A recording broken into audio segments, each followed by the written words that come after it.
Au fur et à mesure des générations, le patrimoine se bonifiait. Chaque héritier étant bien conscient que le bien qui lui était transmis n'était qu'un prêt.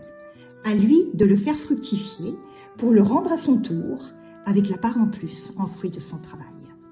Mon grand-père a transmis à ses enfants en notre présence, j'avais alors 6 ans, la charge de ces biens qui lui venaient de ses propres parents. De toute ma vie, je n'ai oublié cet instant. C'est tout cela mon héritage que je veux transmettre aux jeunes qui sont déjà nos légataires, non pas de ces biens matériels, périssables, mais de notre histoire, d'autant plus grande et belle qu'elle fut rude et difficile.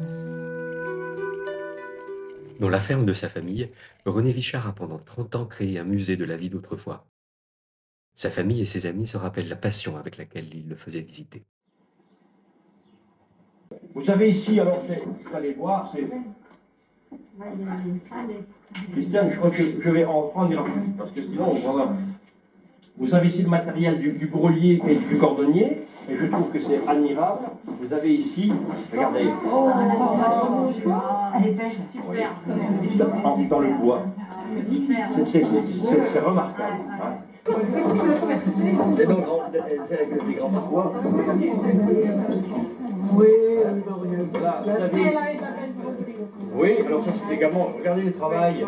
Et ça c'était ma tante, Louise Bichard, regardez, elle avait brodé le plumon, oui, c'est ça.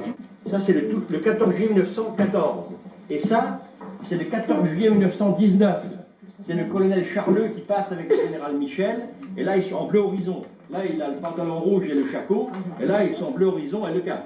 Et au-dessus, vous avez le cousin de mon grand-père, qui est Charles-Victor Jacot, qui est né dans mon village, qui était à la maison de mon grand-père. Le monument aux morts portait l'inscription suivante. Général Charles-Victor Jacot, mort en occupation en Allemagne. Et depuis tout petit, ça me travaillait. Je me dis, qu'est-ce qu'il fait sur le monument? Alors j'ai fait des recherches, et il est parti comme colonel à la guerre, et donc il est revenu commandant un corps d'armée, toujours avec ses hommes. Et en 1916, dans les tranchées de Verdun, il a pris les gaz, et il est mort de la suite de ses blessures. Donc il est mort pour la France. Alors vous regarderez en passant pour les monuments, c'est gratté, c'est tout neuf, et c'est marqué mort pour la France. Alors je suis satisfait, j'ai rendu à cette page. Voilà. René est né le 3 janvier 1932 dans cette maison.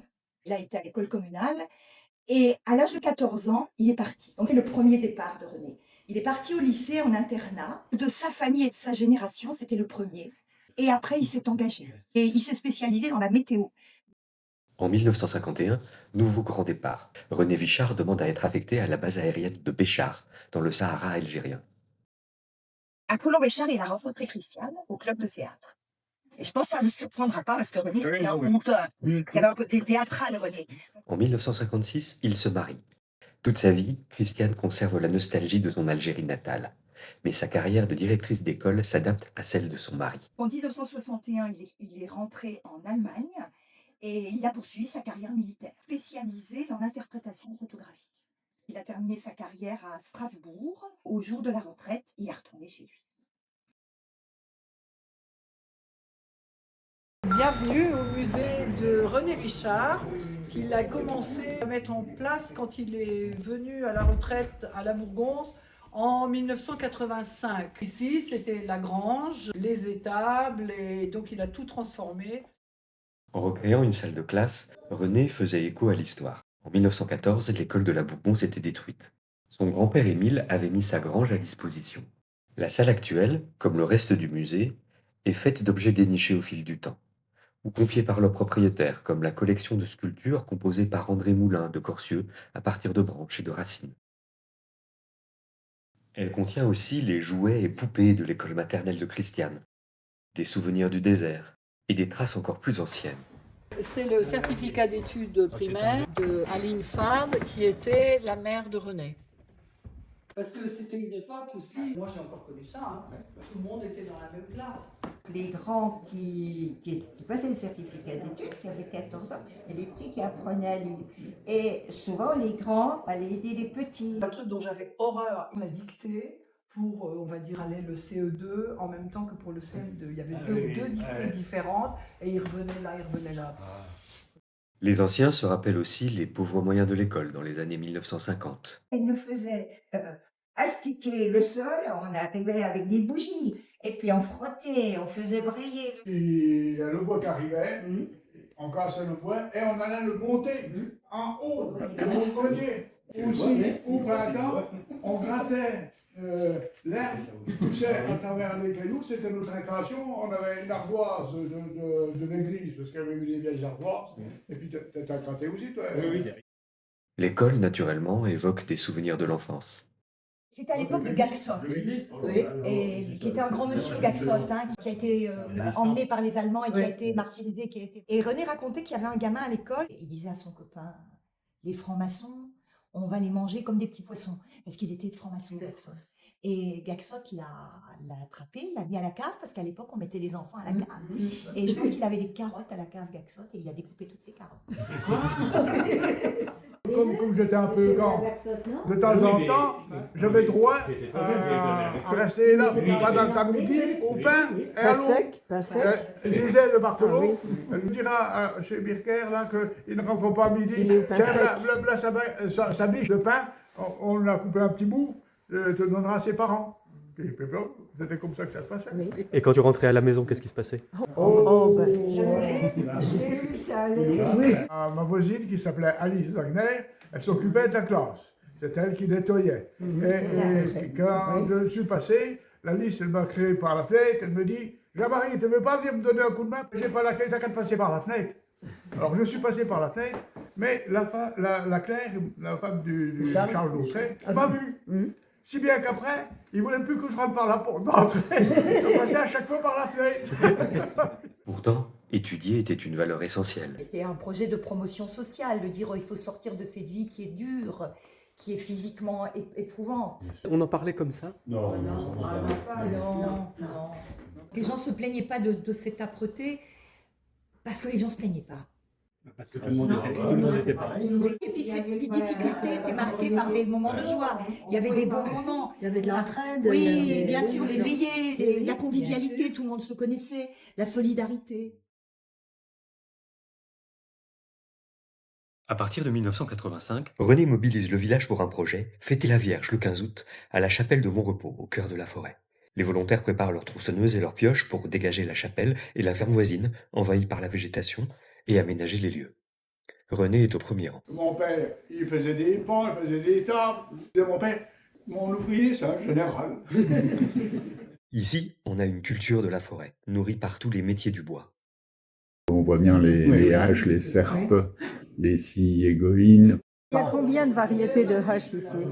Des dizaines. Il y a les haches de côté pour équarrir, il y a les haches pour couper, il y a des marlins pour fendre le bois en deux. Comment ça s'utilise, ça, la hache d'oreille?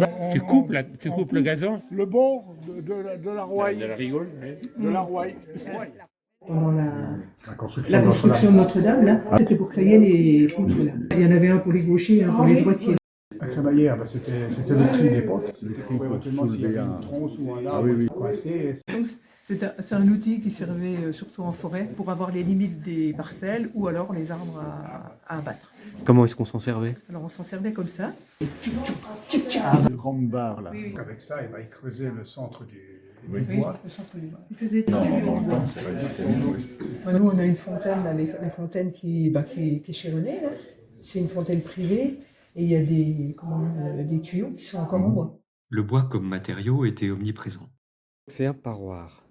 Deux sabotiers. Il y avait par exemple un clou qui était là et il devait tirer Voilà. quoi. C'est dans ce sens-là. Voilà. Et là, il y a encore creusé. Là. Oui, ça je pense que c'est aussi le sabotier. Ça. Outil de sabotier. Ça, c'est une varlope. Mon père était menuisier. Voilà. Des ciseaux en bois. C'est toujours le métier du bois, ça. Jusqu'au bout là-bas. Le premier bout de bois qu'ils nous ont fait raboter à Adol, c'était avec une varlope. Le menuisier qui venait de nous apprendre. Je sais faire un manche de hache. Et puis on avait aussi à la ferraille. On nous apprenait à taper sur un bout de ferraille. Tout le monde, quand on était 10 dans la forge, tu avais vu le bout de ferraille, comment il montait au ciel. Tout rouge. C'était quoi, Adol? C'était une maison familiale. Et le menuisier, il avait qu'une jambe. Il avait une jambe de bois. Il y en avait un autre qui disait, tu peux l'en regarder, il ne peut pas te foutre un coup de pied au cul, sinon il tombe. Donc pourquoi René a collectionné des milliers d'objets qui illustraient cette vie d'autrefois, cette vie primitive. Les forgerons, les sabotiers, les perruquiers, il y avait tout ça à la Bourgonce autrefois. Oui, voilà, grosse livre. Des dizaines de clés anglaises qui ont Ça, je pense que c'était le forgeron. Ouais. Qu'est-ce que c'est ça? Un fer à souder. Il chauffait dans la braise et puis avec je pense le fil de plomb d'étain, ils écrasaient les soudures comme ça. C'était pour faire les chauds. Le forgeron, il forgeait aussi ses clous. Oui. Il y avait une forge au centre de la Bourgonce. Le mari de Jacqueline est venu comme forgeron. Hormis l'artisanat, l'industrie légère pouvait apporter un complément de revenus. Janine est allée travailler chez Beko avant qu'elle se marie un an avant. Pour gagner un peu de sous, pour s'acheter sa chambre à coucher, et puis elle a payé les études de René la dernière année. Et il était très reconnaissant à Janine. Je me rappelle quand Janine est allée chez Beko. Et les filatures n'étaient pas loin. C'était pour faire les nœuds dans les filatures, c'est Agathe Saint-Michel-sur-Meurthe qui avait inventé ça. Il avait fait fortune avec ça. Le joueur Adrien, et c'est écrit. Mais la principale activité du village, c'est la terre. Les grands-parents de René, Émile Vichard, Marie Jacot. Les Vichards sont des cultivateurs, et le musée en témoigne. La roue ici, t'as le socle en bas qui lève la terre avec les pommes de terre, et elles sont balayées sur le côté, puis les gens la rabassent. Une arracheuse de pommes de terre. Puis ça, c'est la fameuse charrue. C'était drôle dans cette fratrie d'ailleurs, parce que vous avez parlé de la vitalité de René, qui n'avait rien à comparer avec la vitalité de Janine. Le grand-père Eugène avait quand même souffert d'un léger handicap, et c'est Janine qui allait au champ. Et je pense que Barali l'aidait des fois. Elle faisait tout, elle fauchait. Ah ouais. Moi, je la vois sur le tas de fumier. Elle descendait à la toile, elle a rangé le tas de fumier parce que c'était le plus gros d'abord, il y a 3 mètres de haut, facile. Et avec une échelle, elle montait, elle a rangé ça. Je la vois, comme si c'était hier. En bas, ça n'est pas en venir pour le pain. Oui. Voilà. Oui, d'accord. Je me souviens, quand la boulangerie. Au-dessus, c'est les fossiers. Le pain, là. Oui.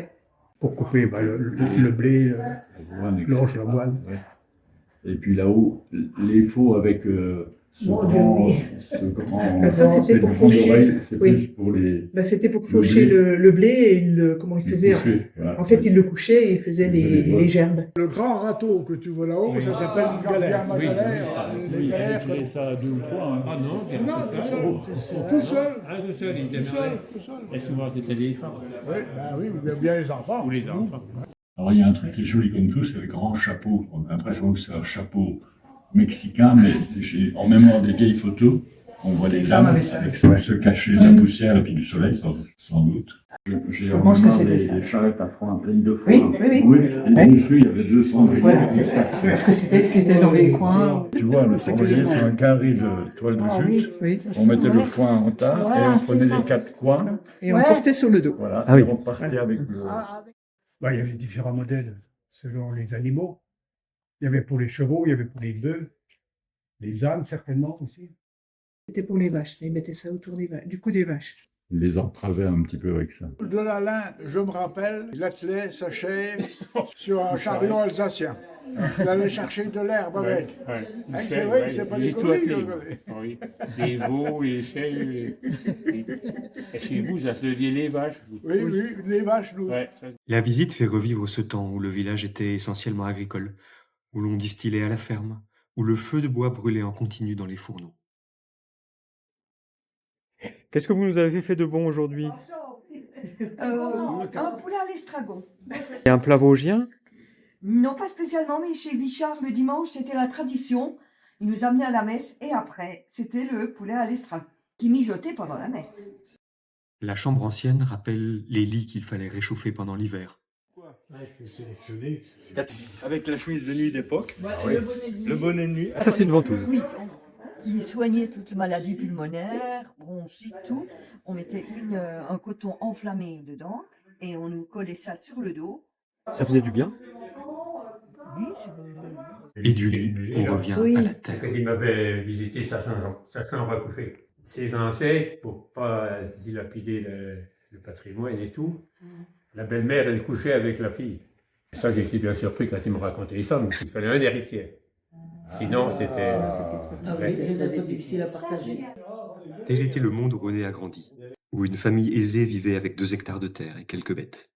La terre où il est revenu, fidèle.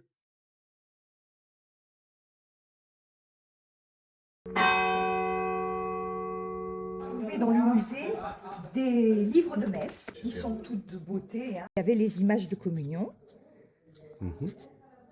Puis on a aussi des images mortuaires de l'ancienne guerre. Les guerres qui ont quand même marqué beaucoup nos villages. Il a tellement fait de choses que vous ne pouvez pas savoir. Pour retrouver la personne identique qui a autant donné pour le village et puis pour l'extérieur, ce sera difficile à retrouver. À la mairie, il a été nommé dans une commission d'histoire locale et puis au niveau des archives, donc il a beaucoup travaillé.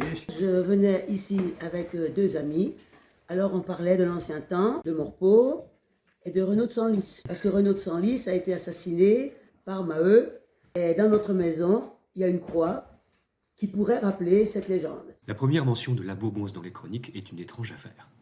Renaud de Senlis, évêque de Toul, est assassiné à la lisière de la forêt. La légende noire attribue le meurtre à son prédécesseur, Maheu de Lorraine. Maheu, chassé de son diocèse par ses propres chanoines, se serait réfugié dans les Vosges pour y mener une vie scandaleuse. Nous sommes en 1217. Mais l'histoire locale dans les Vosges, c'est le souvenir des guerres, encore et toujours. En 1939, René a 7 ans. Ses souvenirs font se côtoyer la légèreté et le tragique, les jeux de l'enfance et le destin des déportés et des résistants martyrs. Et la place de l'armée dans la société se matérialisait aussi par le service militaire. Les garçons qui avaient 20 ans une même année formaient une classe. On avait tout un cérémonial, invitation chez les jeunes filles de la classe. On faisait des manifestations entre nous pour récolter de l'argent, un bal. On faisait un petit repas et on achetait un drapeau. René a collectionné des souvenirs de campagne ou des objets en métal façonnés à partir de douilles d'obus, souvent fabriqués par les soldats eux-mêmes. Sa carrière militaire accomplie, René continue à servir. Il est au premier rang des cérémonies. Il veille sans relâche à l'entretien des cimetières militaires et il aide plus d'un ancien combattant à obtenir une décoration ou une pension. Il y a une chose qui était fondamentale pour lui, c'était l'armée. C'est grâce à lui que j'ai pu faire l'Institut des hautes études de défense nationale, l'IHEDN. On avait des réunions à Nancy et René était extrêmement présent. Vous vous rendez compte, il avait 150 km, ça faisait partie de sa vie. Les valeurs qui portaient René, l'engagement, la loyauté, la rigueur, l'opiniâtreté qu'on retrouve chez les paysans comme on retrouve chez les militaires.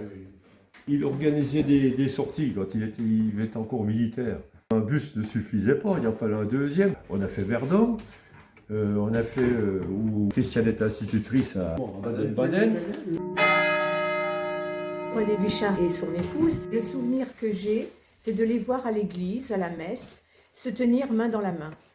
Il était très présent, très impliqué dans la vie de la paroisse. C'est lui qui lisait les textes, il racontait la vie des personnes décédées. Ah oui, merci René. Il avait du coffre, oui. Un grand chanteur, oui, un choral. Alors l'histoire de l'hôtel, avec l'abbé, ils avaient travaillé sur le rapatriement d'un hôtel qui venait de l'église de Martigny-les-Bains, qui démontait un bloc de granit de 6 tonnes. Je me suis chargé moi, du transport. Après, il nous a beaucoup aidé pour la restauration de l'église complète. Hein. On va parler des vitraux, c'était quelque chose de remarquable. Il avait choisi les vitraux de la Bourgonce, c'était soit changer la voiture, soit les vitraux. Il avait mis les labos, la maison, la chapelle de Morpeau, on faisait la fête du 15 août, là, c'était extraordinaire. René, nous nous souvenons de ton dévouement, de ton enthousiasme pétillant et de ta fidélité à la mémoire. Mémoire familiale, mémoire de la communauté, mémoire historique. Avec ce film, nous te disons au revoir. Merci Annie et Catherine de nous avoir une dernière fois ouvert les portes du musée de René.